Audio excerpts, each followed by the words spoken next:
Dr. Watson and Sherlock Holmes were discussing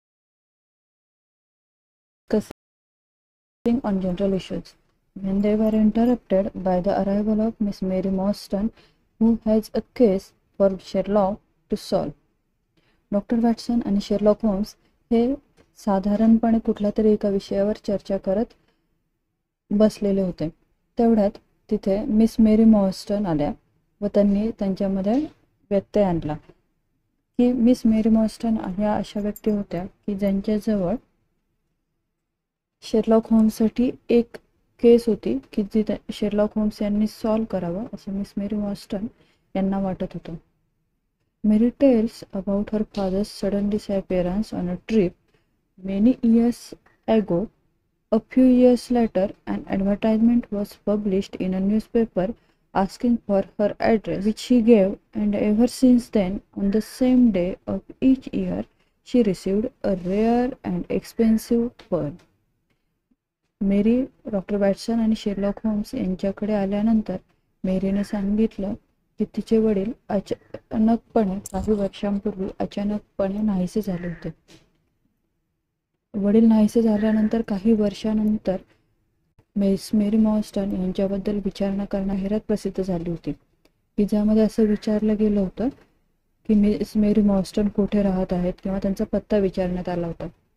आणि त्या जाहिरातीनुसार miss Mary Morstan यांनी तो पत्ता दिला होता आणि ज्या दिवशी मिस मेरी मॉर्स्टन यांनी तो पत्ता दिला त्या दिवसापासून प्रत्येक वर्षी मिस मेरी मॉर्स्टन हिला एक अतिशय दुर्मिळ आणि महागडा असा मोती पार्सलमध्ये तिला मिळत होता. This continued for some more years but today she received a letter asking to meet her. हे अनेक वर्ष चाललं पण आज मिस मेरी मॉर्स्टन हिला एक असं पत्र मिळालं की ज्यामध्ये लिहिलेलं होतं की तू मला भेटायला ये. The letter warned Mary not to bring the police with her. त्यासोबतच असं पण धमकी देण्यात आली होती की सोबत तू पोलिसांना घेऊन येऊ नकोस. Mary request Holmes and Watson to accompany her to place so that they can figure out the secret behind it. आणि मग मेरीने होम्स आणि वॅटसन यांना विनंती केली की हे पत्र पाठवणारी जी व्यक्ती आहे याच्या मागचं रहस्य काय आहे हे शोधून काढण्यासाठी तुम्ही माझ्यासोबत येताल का असं विचारण्यासाठी मिस मेरी मॉर्स्टन ही डॉक्टर वॅटसन आणि शेरलॉक होम्स यांच्याकडे आलेली होती. Both agree to accompany her आणि दोघेही तिच्यासोबत जायला तयार झाले. Sherlock recommends doctor Watson to read Winwood's Reade books Martyrdom of Man and leaves the room in search of some references and facts that are essential for the case.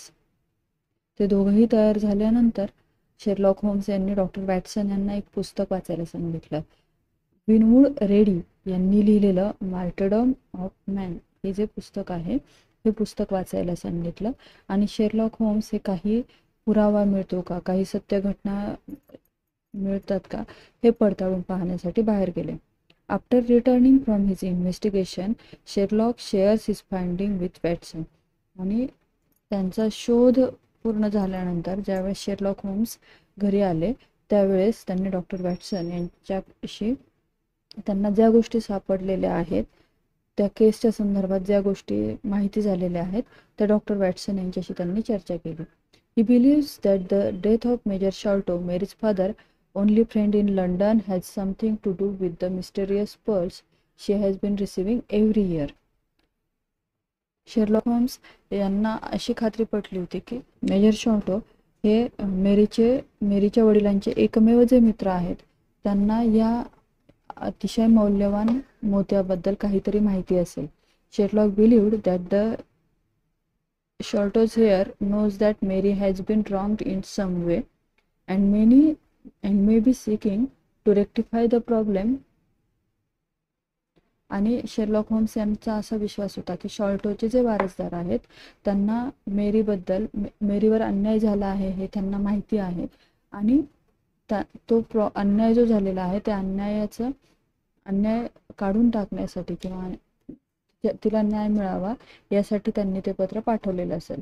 Letter Mary arrives at Baker Street as planned. आणि मग ठरल्याप्रमाणे Mary Baker स्ट्रीटला, Sherlock Holmes आणि doctor Watson जिथे राहत होते तेथे आले. शेरलॉक होम्स आणि डॉक्टर वॅटसन बेकर स्ट्रीटला राहत होते तिथे मेरी आली. Both Sherlock and Watson accompany her to the appointment with the mysterious letter writer. आणि शेरलॉक आणि वॅटसन हे दोघं पण मेरीच्या सोबत जे रहस्यमयरित्या पत्र लिहिणारा जो व्यक्ती आहे तिला भेटण्यासाठी गेले. Mary has brought a paper of her father with her which she wasn't been able to decipher. She feared that the paper might be pertinent to the case in some way. आणि ज्या वेळेस मेरी पुन्हा एकदा Sherlock Holmes आणि doctor Watson यांच्यासोबत जे रहस्यमयरित्या पत्र लिहिणाऱ्या व्यक्तीकडे जाण्यासाठी आली त्यावेळेस तिने तिच्यासोबत तिच्या वडिलांचं एक पत्र सोबत घेऊन आली आणि तिला असं वाटलं होतं की हे पत्र कदाचित शेरलॉक होम्स यांना शोध मोहिमेमध्ये फायदेशीर ठरेल. It might helps Holmes to decode the mystery and find the disappearance of her father. आणि तिला असं वाटलं की हे पत्र कदाचित होम्स यांना त्यांचं रहस्य शोधून काढण्यासाठी मदत करेल व तिचे वडील जे रहस्यमयरित्या नाहीसे झालेले आहेत त्याबद्दल काही माहिती काढू शकेल. Sherlock examines the letter and puts it away for the safe keeping. Sherlock homes यांनी ते पत्र अतिशय काळजीपूर्वक परीक्षण केलं आणि ते व्यवस्थितरित्या जतन करून ठेवलं. He Watson and Mary go to the meeting. मग शेरलॉक होम्स, वॅटसन आणि मेरी हे त्या व्यक्तीला भेटण्यासाठी गेले. He Watson and Mary go to the meeting. There a person ask them any of them are police officers which they deny. आणि मग ज्यावेळेस शेरलॉक होम्स, डॉक्टर वॅटसन आणि मेरी हे त्या रहस्यमयरित्या पत्र लिहिणाऱ्या व्यक्तीकडे गेले त्यावेळेस तिथे त्या माणसाने विचारले की तुमच्यापैकी कोणी पोलीस ऑफिसर नाही ना. आणि मग यावर त्यांनी सांगितलं की आम्ही कोणीही पोलीस ऑफिसर नाही. The person who is apparently a servant of a person they are meeting.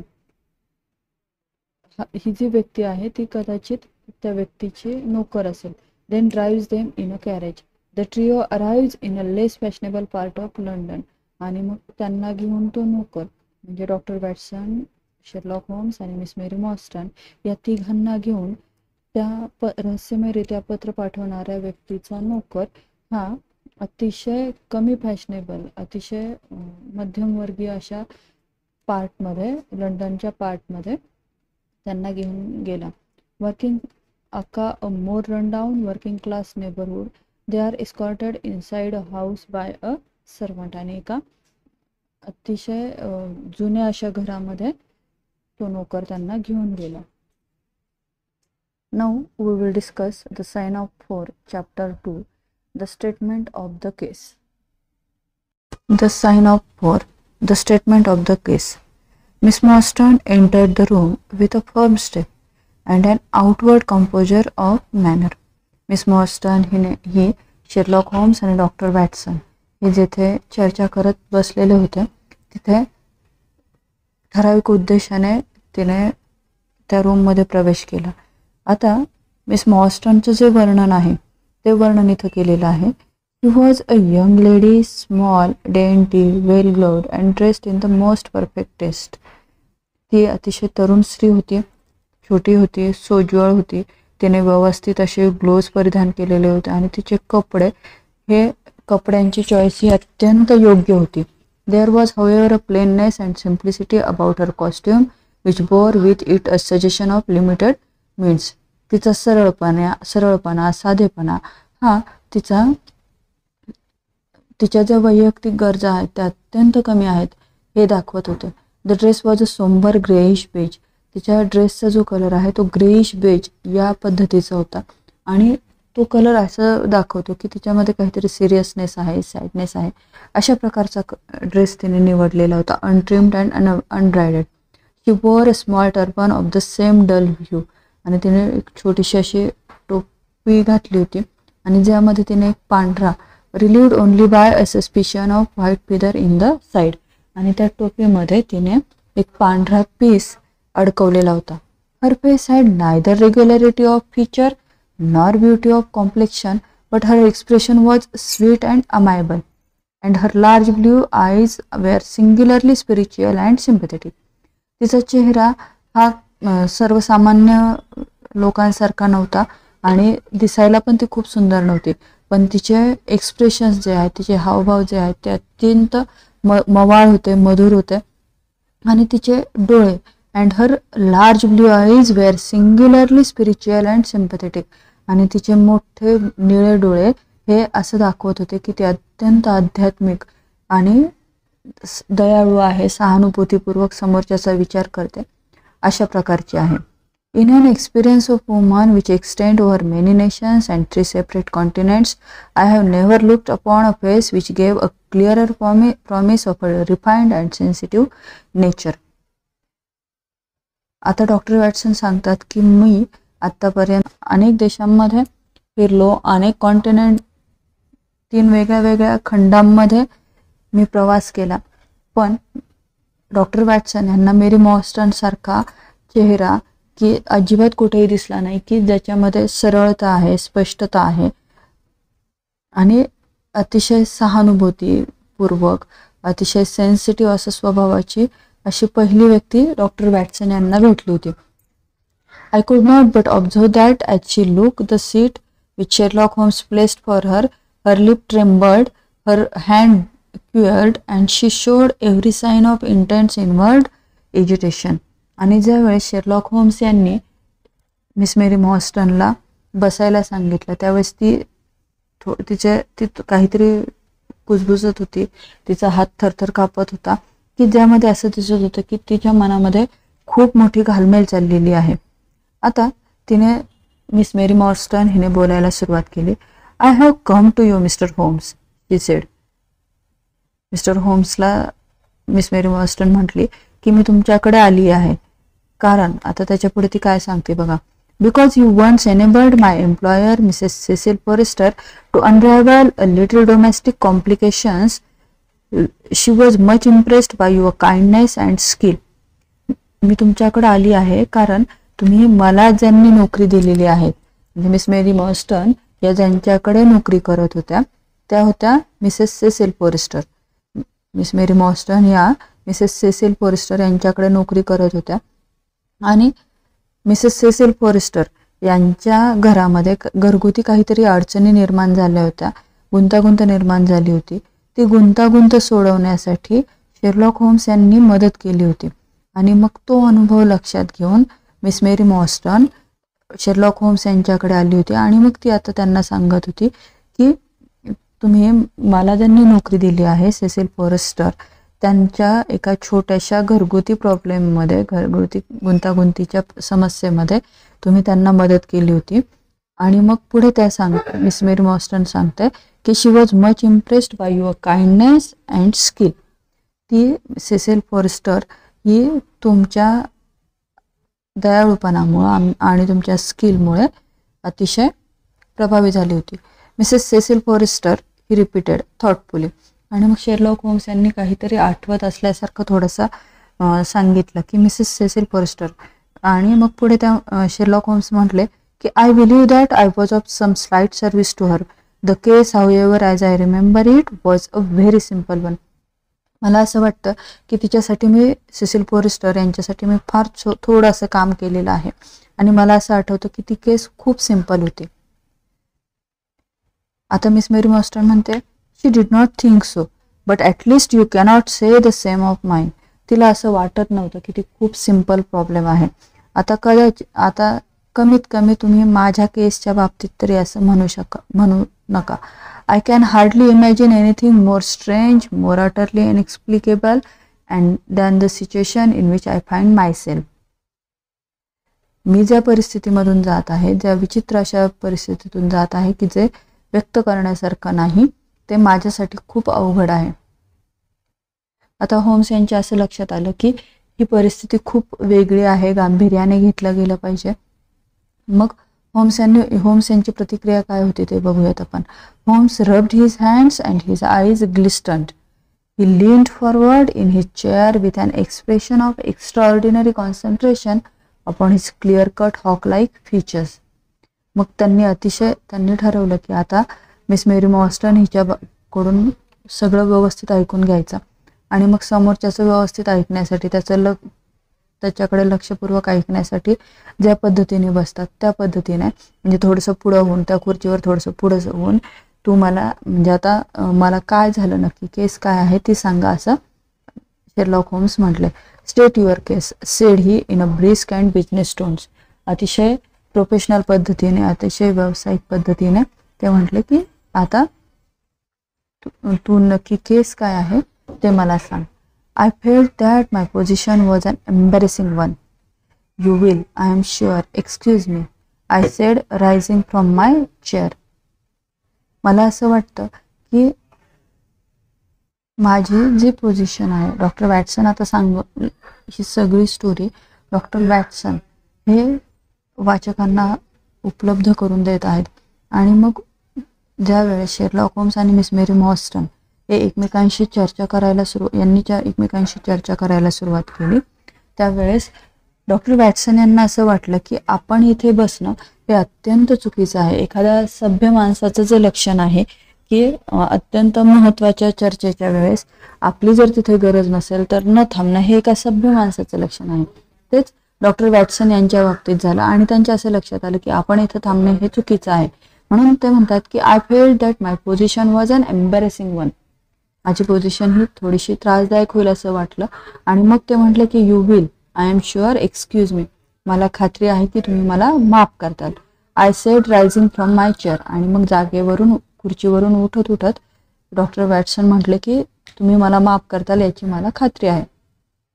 To my surprise the young lady held up her gloved hand to detain me. आणि मला आश्चर्याचा धक्का बसला. म्हणजे कोणाला? Doctor Watson. डॉक्टर वॅटसन यांना अत्यंत आश्चर्याचा धक्का बसला की ती तरुण स्त्री जी आहे तिने doctor Watson, Miss Mary Morstan हिने डॉक्टर वॅटसन यांना थांबायला सांगितलं. If your friend, she said, would be good enough to stop, he might be of inestimable service to me. I relapsed into my chair. आणि मग तिने सांगितलं की जर तुम्हाला असं वाटत असेल तुम्ही थांबू शकता तर तुम्ही थांबा. आणि मग असं म्हटल्यानंतर डॉक्टर वॅटसन खुर्चीवर परत एकदा रेलले. मग पुढे स्टोरी डॉक्टर वॅटसन सांगतात. ब्रीफली शी कंटिन्यूड. आणि मग मिस मेरी मॉर्स्टन पुढे सांगू लागली की थोडक्यात, म्हणजे पूर्ण स्टोरी न सांगण्याऐवजी तिने थोडक्यात नक्की काय घडलं होतं या बाबतीत तिने सांगायला सुरुवात केली. The facts are this. सत्य घटना या अशा प्रकारच्या आहेत. My father was an officer in an Indian regiment who sent me home when I was quite a child. Miss Mary Morstan हिचे वडील हे इंडियन रेजिमेंटमध्ये ऑफिसर होते आणि त्यांनी मला घरी पाठवलं होतं. And when I was quite a child my mother was dead. आणि मग मिस मेरी मॉर्स्टन लहान असतानाच त्यांची आई मरण पावली होती. आणि इंग्लंडमध्ये I had no relative in England. Miss Mary Morstan यांचे कोणतेही नातेवाईक इंग्लंडमध्ये नव्हते. I was placed however in a comfortable boarding establishment at Edinburgh. आणि मग माझ्या देखभालीसाठी, मी सुरक्षित राहावं यासाठी, म्हणजेच मिस मेरी मॉर्स्टन सुरक्षित राहावं यासाठी मिस मेरी मॉर्स्टनचे वडील यांनी तिला एका बोर्डिंगमध्ये, एडिनबर्ग येथील एका बोर्डिंगमध्ये तिला ठेवलं. And there I remained until I was 17 years of age. मग एडिनबर्ग येथील मिस मेरी मॉर्स्टन एडिनबर्ग येथील बोर्डिंगमध्ये वयाच्या 17व्या वर्षापर्यंत राहिले. In the year 1878 my father, who was senior captain of his regiment, obtained 12 months leave and came home. आणि 1878 मध्ये मिस मेरी मॉर्स्टनचे वडील यांनी 1 वर्षाची रजा घेतली, 12 महिन्यांची रजा घेतली आणि ते घरी आले. He telegraphed to me from London that he had arrived all safe and directed me to come down at once, giving the Langham Hotel as his address. आणि मग त्यांनी मिस मेरी मॉर्स्टन यांच्या वडिलांनी तिला एक टेलिग्राफ केला आणि त्यात असं सांगितलं की लंडनमधून एक टेलिग्राफ केला आणि त्यात सांगितलं की मी भारतातून सुखरूप परत आलेलो आहे आणि मला लँगहम हॉटेल या पत्त्यावर येऊन भेट असं मिस मेरी मॉर्स्टनच्या वडिलांनी मिस मॉर्स्टनला टेलिग्राफ केला. His message as I remember was full of kindness and love. आणि त्यांनी अत्यंत प्रेमाने, अत्यंत दयाळूपणे भेटायला बोलवलेलं होतं. On reaching London I drove to the Langham and was inform that captain Morstan was staying there. ज्या वेळेस मिस मेरी मॉर्स्टन लंडनला पोहोचल्या आणि लँगहम हॉटेलला पोहोचल्या त्यावेळेस त्यांना असं सांगण्यात आलं की कॅप्टन मॉर्स्टन, जे मिस मेरी मॉर्स्टनचे वडील आहेत, ते तेथे राहत होते. But that he had gone out the night before and had not eight return. पण काल रात्री ते बाहेर गेले, तिथून परत ते आले नाहीत. I waited all day without news of him. आणि लँगहम हॉटेलला ती भेटायला गेल्यानंतर दिवसभर तिने त्यांची वाट पाहिली, पण तरीही तिचे वडील आले नाहीत. म्हटल्यावर तिने that night on the advice of the manager of the hotel I communicated with the police. आणि हॉटेलच्या मॅनेजरच्या सल्ल्याने तिने पोलिसांशी संवाद साधला, कम्युनिकेशन केलं. आणि and next morning we advertised in all the papers. आणि दुसऱ्या दिवशी सकाळी आम्ही कॅप्टन मॉर्स्टन हे हरवल्याची बातमी प्रसिद्ध केली, असं मिस मेरी मॉर्स्टन यांनी सांगितलं. Our inquiries led to no result and from that day to this no word has ever been heard of my unfortunate father. आणि त्या दिवसापासून आजपर्यंत माझ्या कमनशिबी वडिलांबद्दल एकही बातमी मला कळालेली नाही, असं मिस मेरी मॉर्स्टन आपल्याला शेरलॉक होम्स यांना सांगत आहे. He came home with his heart full of hope to find some peace, some comfort and instead. खरं तर माझे वडील, मिस मेरी मॉर्स्टन सांगते की ते हे पूर्ण आशावादीपणे काहीतरी शांतता शोधण्यासाठी, काहीतरी सुकून शोधण्यासाठी आले होते. She put her head to her throat. आणि तिने तिचा आवंढा गिळला. And a choking sob cut short the sentence. आणि तिला जे रडू येत होतं ते रडू तिने आवरलं आणि ती शांत झाली. आता शेरलॉक होम्स यांनी अजून त्या केसबद्दल महत्त्वाची माहिती मिळवायला सुरुवात केली. आणि मग त्यांनी विचारलं की कोणत्या तारखेला, द डेट, कोणत्या तारखेला ते नाहीसे झाले होते. He disappeared upon the 3rd of December 1878. ते 3 डिसेंबर 1878 नाहीसे झाले होते, नियरली 10 years ago. आणि मग मिस मेरी मॉर्स्टनने सांगितले की 3 डिसेंबर 1878 जवळजवळ 10 वर्षांपूर्वी ते नाहीसे झाले होते. आता शेरलॉक होम्स यांनी विचारलं, हीच लगेज, त्यांचं काय काय लगेज होतं ते मला सांग. मिस मेरी मॉर्स्टन यांनी सांगितलं, remained at the hotel there was nothing in it to suggest a clue. Some clothes, some books and a considerable number of curiosities from the Andaman island. त्यांच्या हॉटेलवर, त्यांच्या रूममध्ये फक्त काही कपडे, काही पुस्तकं आणि अंदमान आयसलँडच्या काही उत्सुकता वाढवणाऱ्या काही वस्तू त्यांना पाहायला मिळालेल्या होत्या. He had been one of the officers in charge of the convict guard there. आणि अंदमान आयसलँडमधील एक सुरक्षा रक्षक म्हणून ते काम करत होते. Had he any friends in town. Sherlock homes यांनी विचारलं की लंडनमध्ये त्यांचे कोणी मित्र आहेत का. Only one that we know of, major Sholto of his own regiment, the 34th Bombay infantry. Miss Mary Morstan यांनी सांगितलं की माझ्या वडिलांचे एकमेव मित्र आहेत मेजर शॉर्टो. हे त्यांच्या स्वतःच्या रेजिमेंटमध्ये काम करत होते, जे 34th बॉम्बे इन्फंट्री येथे, ते पण माझ्या वडिलांच्या सोबत म्हणजे कॅप्टन मॉर्स्टन यांच्यासोबत मेजर शॉर्टो काम करत होते. The major had retired some little time before. आणि मेजर शॉर्टो काही दिवसांपूर्वीच रिटायर झाले. And lived at Upper Norwood. We communicated with him of course, but he did not even know that his brother officer was in England. आणि मग Miss Mary Morstan यांनी त्या major शॉर्टो यांच्याशी चर्चा केली, पण त्यांना इव्हन हेही माहिती नव्हतं की त्यांचे ब्रदर ऑफिसर म्हणजे त्यांचे जे कलिग्स आहेत इंग्लंडमध्ये आहेत, हेही त्यांना माहिती नाही. अ सिंग्युलर केस, रिमार्क्ड होम. ही काहीतरी वेगळीच केस आहे. मग मिस मेरी मॉस्टन म्हणतात, I have not yet describe to you the most singular part. ही केस मी तुम्हाला अजून या केसबद्दल पूर्ण काही माहिती सांगितलेली नाहीये. About 6 years ago, to be exact, upon the 4th of May 1882, an advertisement appeared in the Times asking for the address of Miss Mary Mostyn and stating that it would be to her advantage to come forward. पण 4 मे 1882 ला times न्यूजपेपरमध्ये एक advertisement, एक जाहिरात प्रसिद्ध करण्यात आली की ज्यामध्ये असं विचारण्यात आलं की मिस मेरी मॉस्टन कोठे राहत आहे, त्यांचा पत्ता पब्लिश करा की ज्यामुळे मिस मेरी मॉस्टन यांना काहीतरी फायदा होईल. आणि मिस मेरी मॉस्टन यांना विनंती करण्यात आली की तुम्ही पुढे या, तुम्ही जर पुढे आलात, तुमचा पत्ता जर तुम्ही सांगितलात तर तुम्हाला नक्कीच ते फायदेशीर ठरेल. There was no name or address appended. जरी ही जाहिरात प्रसिद्ध केली तरीही कोणताही नाव किंवा पत्ता तिथे उल्लेख केलेला नव्हता. I had at that time just entered the family of Mrs. Cecil Forrester in the capacity of governess. आणि मग नेमकी त्यावेळेस मी नुकतीच सेसिल फॉरेस्टर यांच्याकडे नोकरीसाठी आलेले होते.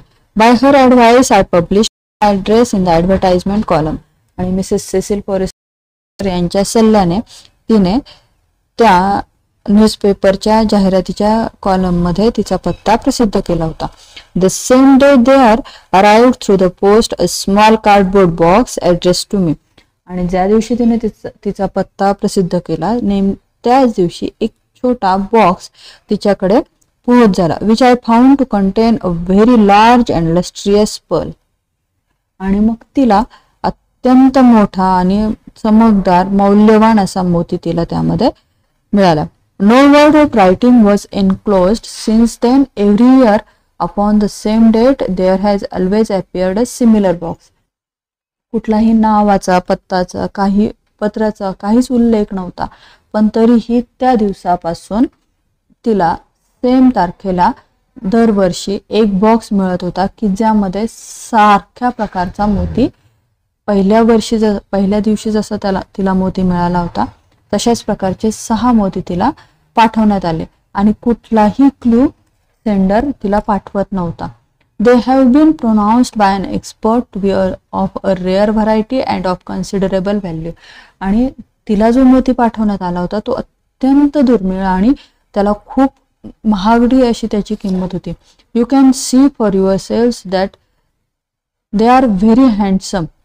तुम्ही स्वतः तो मोती किती सुंदर आहे हे बघू शकता. She open a flat box as she spoke. आणि असं म्हणत असतानाच तिने तो एक बॉक्स जो आहे तो उघडला, मिस मेरी मॉस्टनने उघडला. And showed me 6 of the finest pearl that I had ever seen. Doctor Watson यांनी आत्तापर्यंत पाहिला नव्हता इतका सुंदर असा मोती तिने पाहिला. Your statement is most interesting said Sherlock Holmes. तुमचं जे स्टेटमेंट आहे, तुमची जी केस आहे ती खूप इंटरेस्टिंग आहे. Has anything else occurred to you. आणि काही वेगळं तुमच्याकडे अजून आलेलं आहे का? Yes, and no later than today, that is why I have come to you. आणि आज जे झाले ते याच्या आधी कधी झालं नव्हतं म्हणून मी आज तुमच्याकडे आलेले आहे. This morning I received this letter which you will perhaps read for yourself. आणि आज सकाळी मला एक पत्र मिळालं की जे तुम्ही कदाचित वाचू शकता. शेरलॉक होम्स यांनी मिस मेरी मॉस्टनला थँक्यू म्हटलं. Thank you said Holmes. The envelope too please. Postmark London SW, date July 7. आणि तिने शेरलॉक होम्स यांनी फक्त पत्रच पाहिलं नाही तर त्या पत्रासोबत आलेलं जे एन्व्हलप आहे ते पण मागून घेतलं. आणि त्या एन्व्हलपवर पोस्टमार्क लंडन म्हणजे लंडनचा पत्ता, लंडनमधील पोस्टातून ते आलं अशा प्रकारचं होतं. आणि 7 जुलैला आलं अशा पद्धतीचं होतं. Man's thumb mark on corner probably postman. आणि एका माणसाचा अंगठ्याचा निशाण दिसतो तो कदाचित पोस्टमॅनचा असू शकेल. Best quality paper. ज्या प्रकारच्या पत्र ज्या कागदावर पाठवलं तो अत्यंत उत्तम प्रतीचा कागद आहे. Envelopes at 6 pence of packet. एन्व्हलपची त्याने किंमत सांगितली. एका पॅकेटची किंमत 6 pence. Particularly man in his stationery. No address, कुठलाही पत्ता नाही, काही नाही. Be at the third pillar from the left outside of the Lyceum theatre tonight at 7 o'clock. If you are distrustful bring 2 friends. त्या पत्रामध्ये असं लिहिलेलं होतं की लिशियम थिएटरच्या थर्ड पिलरच्या लेफ्ट साईडला मला आज संध्याकाळी 7 वाजता येऊन भेट. You are a wrong woman and shall have a justice. तुझ्यावर अन्याय झालेला आहे आणि तुला न्याय मिळवून देण्याची अपेक्षा आहे. Do not bring police. तू पोलिसांना सोबत आणू नको, आणि तुला जर विश्वास नसेल तर तू तुझ्यासोबत 2 मित्रांना घेऊन येऊ शकतेस. If you do all will be in when. जर तू घेऊन आलीस तर त्याचा काहीही उपयोग होणार नाही. तू जर तुझ्यासोबत पोलिसांना घेऊन आली तर काहीही उपयोग होणार नाही. Your unknown friend. Well, really this is a very pretty little mystery. What do you intend to do Miss Morstan. ठीक आहे, पण आता नक्की या सगळ्या रहस्यामध्ये तुला काय करणं अपेक्षित आहे, असं मिस मेरी मॉर्स्टनला शेरलॉक होम्स यांनी विचारलं. That is exactly what I want to ask you. Then we shall most certainly go. आणि मलाही तुम्हाला नक्की हेच विचारायचं आहे की that is exactly what I want to ask you. मलाही तुम्हाला नक्की हेच विचारायचं आहे की नक्की आता काय करायचं. Then we shall most certainly go, you and I. And yes, why, doctor Watson is the very man your correspondent says. 2 friends. He and I have work together before. आता शेरलॉक होम्स यांनी सांगितलं की हो, आपल्याला नक्कीच जावं लागेल. तू आणि मी, म्हणजे मिस मेरी मॉर्स्टन आणि शेरलॉक होम्स, आपण दोघं जाऊ. आणि मग पुढे त्यांनी असा विचार केला की आपण डॉक्टर वॅटसन यांना सुद्धा घेऊन जाऊ शकतो, कारण तुला ज्यांनी संपर्क केला आहे, तुझ्याशी ज्यांनी संपर्क केला आहे, त्यांनी तुला 2 मित्रांना सोबत घेऊन यायला सांगितलं आहे. मग तुझ्यासोबत शेरलॉक होम्स म्हणजे मी स्वतः आणि डॉक्टर वॅटसन येऊ शकतात. आणि डॉक्टर वॅटसन आणि मी, म्हणजे डॉक्टर वॅटसन आणि शेरलॉक होम्स यांनी याच्या आधीही एकत्र काम केलेलं आहे, त्यामुळं काहीही अडचण येणार नाही. अशा पद्धतीने शेरलॉक होम्स यांनी मिस मेरी मॉर्स्टनला कन्व्हिन्स केलं.